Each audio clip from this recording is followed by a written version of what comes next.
PBL 2 by Kristen Alfred Paget, Ashley Gilliam, Regini Canhis-Warren, and Chelsea Keenan. Scenario. Mr. Fall is a new teacher. He just got hired with the Durham Catholic District School Board. He was just told that he will be teaching kindergarten this year.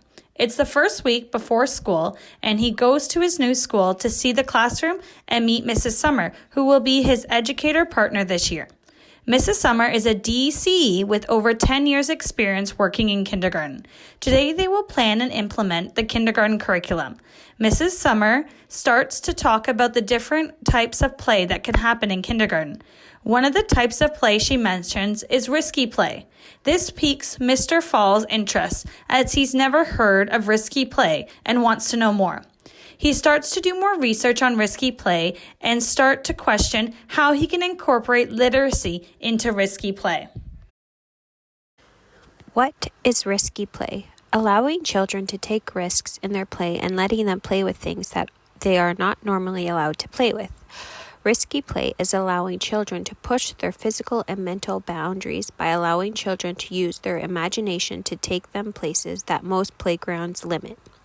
When children are engaged in risky play, you can see them climbing, hanging upside down, playing with sticks, playing near water, using hammers, and exploring their environment alone.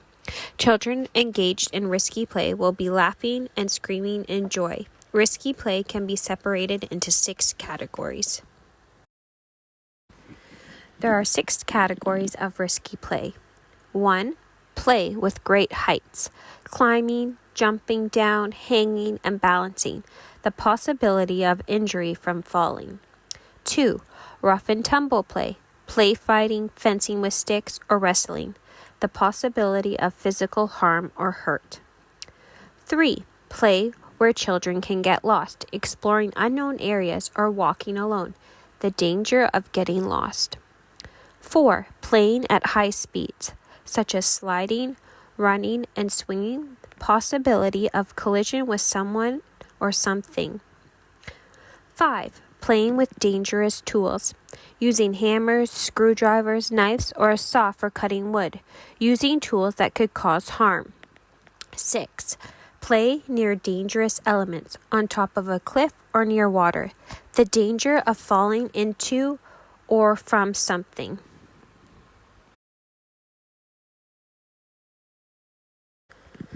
What does risky play look like? Here you see some photos of children involved in risky play. Incorporating physical literacy. Physical literacy has been defined as a more comprehensive term with the focus of motivation, confidence, and competence. Physical literate children enjoy moving and gaining confidence as they push themselves and work on building their competence as they learn more skills that they can use with their body. Manual 2015 says, "Be active for life once you understand physical literacy." And Early Years Physical Literacy 2020. What is the Apple model? The Apple model is a framework that helps educators understand ways that they are able to incorporate physical literacy into both playgrounds and playrooms. It also encourages children that they are able to move both inside and outside. The core of the Apple stands for motivation, confidence, and competence when it comes to encouraging movement. The skin of the apple reflects the 4 most important roles that children play, which are environment, play, engagement, and relationships. With the picture on the right of the apple, this shows the skin also showing for active play, curiosity, exploration, repetition to mastery, and confidence. Figure 1, Apple model, image, screenshot in Bowmanville, Ontario, November 2020, and Early Years Physical Literacy 2020.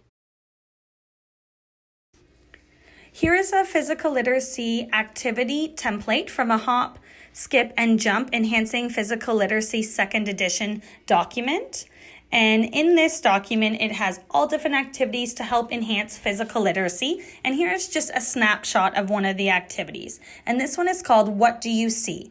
It gives you the space and equipment needed. It gives you some transition activities that can be done. And here is how to play the activity. The ECE says, "Do you see what I see?" Children will respond, "What do you see?"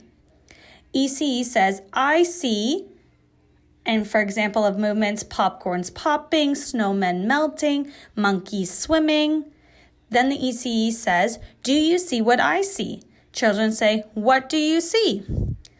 ECE says, "I see a swimmer coming after me." And children act out those movements with sounds and their bodies moving all around. So this can be done in the classroom or outside, in the yard or on the grass. This here is the second page to the What Do You See activity. And on this page here, it provides you with adaptions, another set of transitions, and also extension ideas that you can continue on when you bring it back into the classroom or wherever you are doing this activity. And here is a sample of the transition.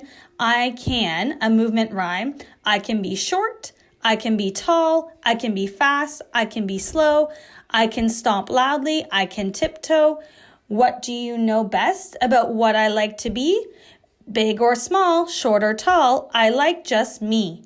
And that's a cute little rhyme that the students can do while acting out those movements when you're doing transitions to bring in that physical literacy. A study conducted in New Zealand asked parents about their children's engagement in risky activities and found out that 73% of respondents stated that their 5 to 12-year-old children seldom or never engage in 4 or more risky activities, and only 14.3% engage in 4 or more or always. In the same study, 117 early childhood educator practitioners were asked how often, based on their experience, children, both boys and girls, engage in risky play. Practitioners reported that 55% of the boys and 38% of the girls engage in risky play once a day or more. Risky play and physical literacy. How do the two connect? So how we decided to connect these two is talking about like the activeness of risky play, whether it be from jumping from great heights, you're balancing, or whether playing at high speeds, running, swinging, and having that in with the different games that you can incorporate in physical literacy. So as you can see in these pictures here, part of it that we did was, and we also added some actual literacy as well, is having the different letters. So we have different plastic letters all around the balance beam. And then the students go around, and as they're balancing on the beam, they're picking up and saying the letters as they pick them up. So the key was for this game was they had to try and balance all the way across as they're picking up the letters and saying them without stepping off. And if they stepped off, then they had to go back to the end of the line and try again. And they kind of went through to see at the end how many letters they could pick up while balancing on the beam. So this student here in this picture demonstrated that she was able to go all the way around, and she made it 3/4 of the way before falling off. This was one activity we thought how you could connect physical literacy and risky play together in the outdoors. A list of our references. We hope you enjoyed our presentation and thank you for watching.